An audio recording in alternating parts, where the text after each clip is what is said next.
Got a new Italian library record the other day in the mail.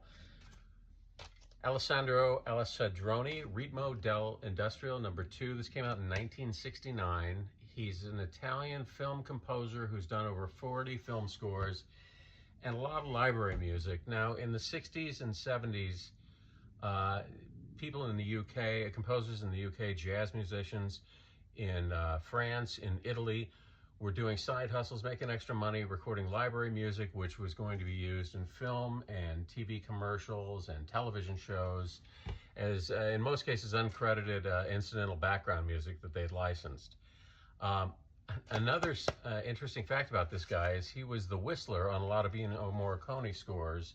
Those spaghetti westerns you hear whistling in the background, like The Good, the Bad, and the Ugly. Well, it was this guy who Morricone would call up and say, hey, we need some more whistling, get over here.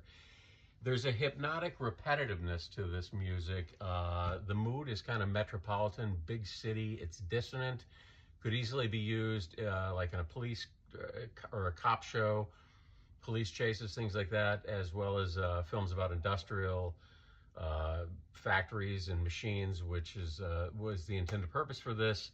Now, this is industrial incidental music from 1969, so think like Bugs Bunny running a factory as opposed to like Ministry or Throbbing Gristle industrial.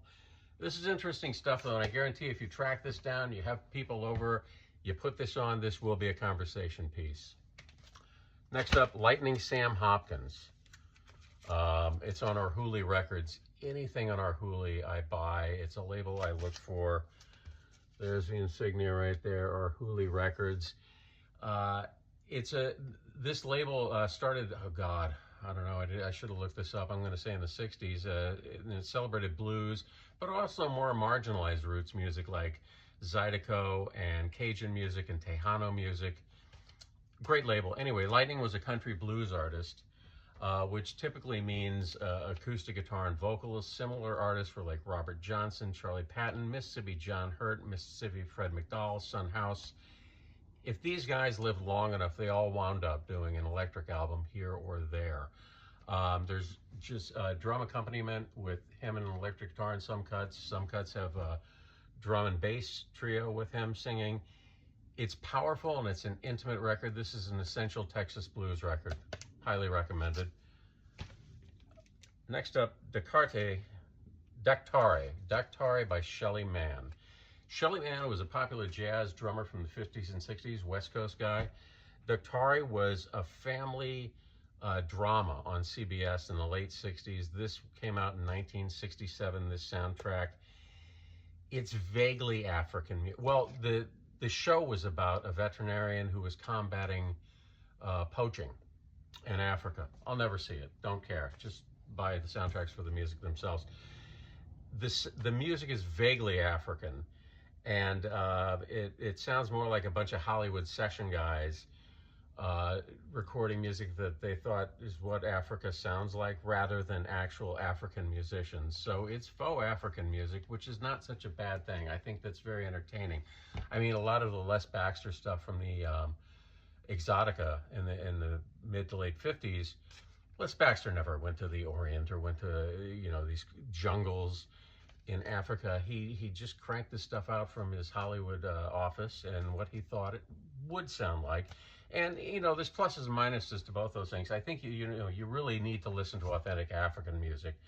And ever since Paul Simon released Graceland in '86, there's been no shortage of African music in record stores. I mean, I remember this is one of the first. This came out in '85, and everybody said, hey, man, he bought this at Tower, 4th and Broadway in the Village, and then, was inspired to write Graceland.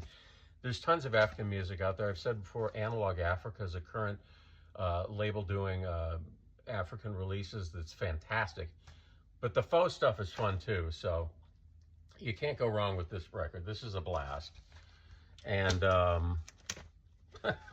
finally, talk about faux music. This is Squirt Does It Thing, 1970 record made to promote Squirt soda. From faux Africa to faux Mexican mariachi, this stuff was really kicked off by Herb Alpert in the early 60s in Tijuana Brass.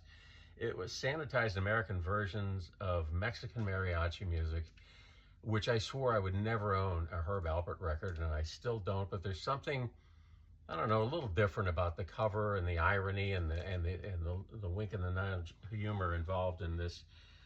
There's also Pizza Inn presents Tijuana Party, which I found online, which I have on order, which should be here quickly, and it can join us with this Tijuana Picnic by Colonel Sanders KFC. I'm thinking of making a sub-genre section in my Exotica section of Tijuana food records. There's also a Taco Bell Tijuana record. It's called Taco Bell Presents Tijuana Taxi. Same thing, you know, that sanitized Mexican mariachi stuff, and I'm waiting for that. I've got it on my want list on Discogs. If you add your name to the want list, the minute one pops up for sale, you'll be notified. And you know, this is what we do at the North Jersey Vinyl Sanctuary. We rescue albums like this that would otherwise languish in the dollar bins. We bring them here, we clean them up, and we give them a sense of purpose, and put them with other misfit records like this, and then you've got a section. So I'll let you know when I get the Taco Bell record.